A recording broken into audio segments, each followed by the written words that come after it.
2 or 3 to be able to come and beat Isaiah in tournament, and it just shows you how solid he is. But again, yeah, Isaiah playing Luigi, but this is, you know, something we expect from him. Since 2012, he's going to play who he wants to play. Do you feel, though, that that comes with an asterisk? Yeah, like I do. Those, I always mean, do. And, you know, and an interesting thing about that, though, is that I asked Boom about it once, about beating Isaiah's Link and Puff and Luigi and Yoshi, right, at Genesis in April 2012. And I said, do you, I don't know quite how to say it, but are you, like, angry? Are you disappointed that you win like that? Like, does it feel like it is an asterisk? Do you feel like, okay, I won, but it's because of this reason? And what did he say? He said, do you think Isaiah wasn't trying to win? And that's a good point. You know, and at the same time, it's absolutely looking at it as perhaps a handicap, purposely not picking what you know to be your best option. Yeah, and think about it this way. And now Boom now is considered to be, by many, the best in North America. Yeah. But if Isaiah went Pikachu in 2012, when Boom was Captain Falcon, or he, you know, in any tournament since then, and it wouldn't be an argument. It would, and if Boom had won those, it wouldn't be an argument. You'd say Boom is the best player in North America. Isaiah's probably second or third. There's an asterisk, excuse me, because in people's minds in general, and this is, you know, my feeling on it is, people aren't sure. And because Isaiah, you know, he plays these other characters, it's always very hard to tell. You know, we saw him play one match against Boom, his Pikachu versus Boom's Captain Falcon. And it was a 3-stock. And it was a 3-stock, but that was one, and Boom can make an adjustment. You know, but people take that and they say, like, oh, well, see, Isaiah's still better. But, you know, and goes on maybe to lose he is, the set. maybe he's not. Who can say? Who can say? So they're very different play styles, very different players, and different personalities. And does it, in the end, you have to, I don't know, does it even matter who's better? I guess to Isaiah, it doesn't, you know? Not to Isaiah. But, so Bark and Boom now, they've played a handful of times, less than 5, I believe, despite being at so many majors together. All it's been? Interesting.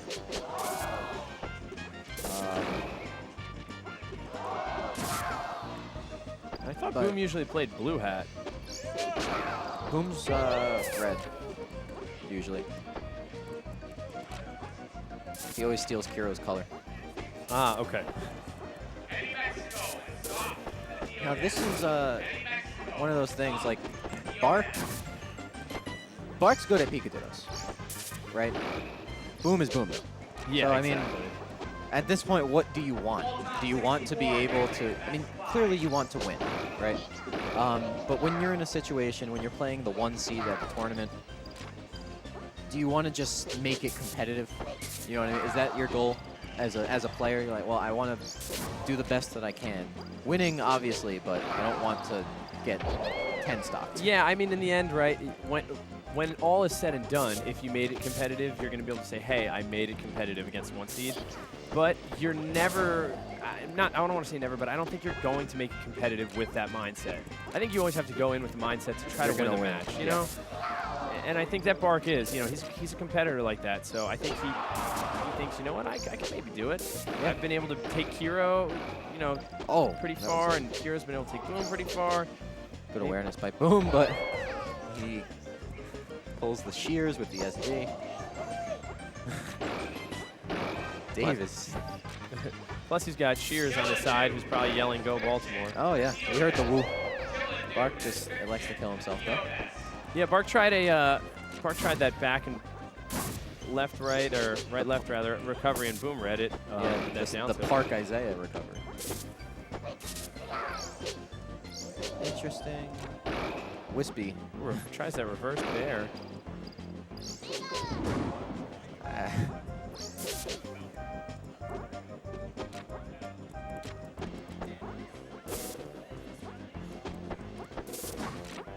And Bark crouching, but Boom's still able to just creep in with the forward air, get a percent, and then the grab.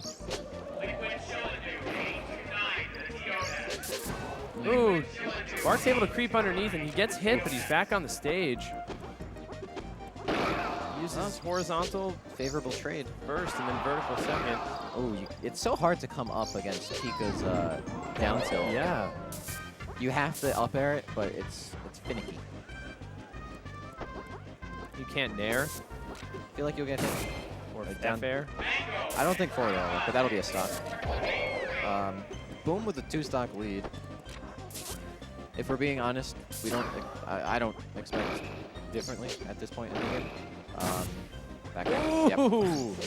Yeah, that was really, really nice. So yeah, I think we'll see the same matchup as well. And Likely, unless Boom wants to go Falcon, but he did say it's time for Pika. You know. really? So, what are you gonna do? Right, double Pika in In teams. general, life in life, or he just Time for Pika in life. Oh, wow.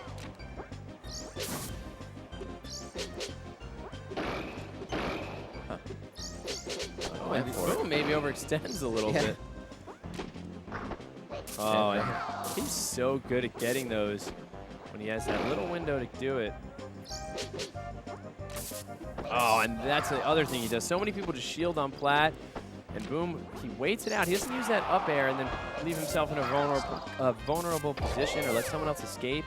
He waits it out, down airs your shield, and then jab grabs you. Yeah, a lot of people hang out and don't do things, right? They just stay there and shield and want to get pushed off or something. So you don't have to throw out an aerial. Sometimes you can just empty hop and grab them with a lot of characters. Exactly, and of course, if someone saw that coming, maybe they could shield hop nair or something, but Yeah, usually even for the most plat part, yeah. Nair. Oh, and that's a big combo. Up smash. That's a really good coverage option. Yeah, because it covers the sweet spot and, anything else right on the ledge. Only works when Pika doesn't have a jump. Right. Pika has a jump. Easiest character in the game to edge guard. But back air. And he waits out the second hit of that combo. Less spark tech. This one is not as close right now. No, this is more of a massacre. This is some textbook stuff if you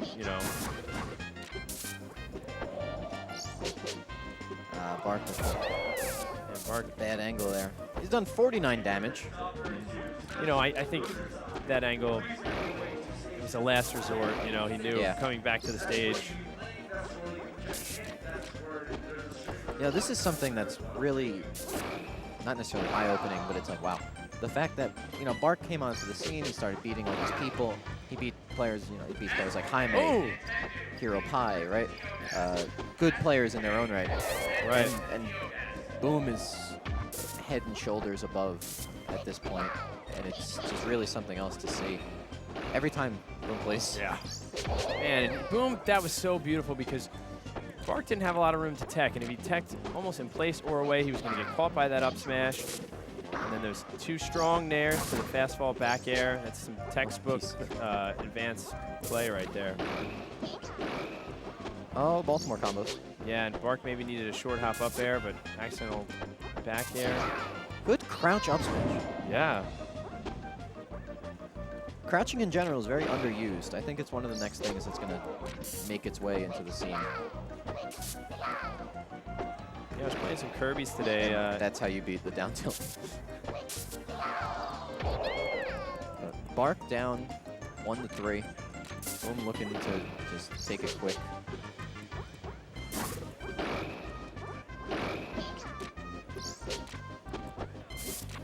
Yeah, no jab right there. Interesting. Bark or Boom just going for things. Yeah. Calls him out. Up smash. Yep. Could have lived if he DI'd into the ledge, but Would have been some big DI. how did you do in tournament? In tournament, I did well, ish. Well-ish. Well-ish. I don't know. I mean, I lost in pools to NACL.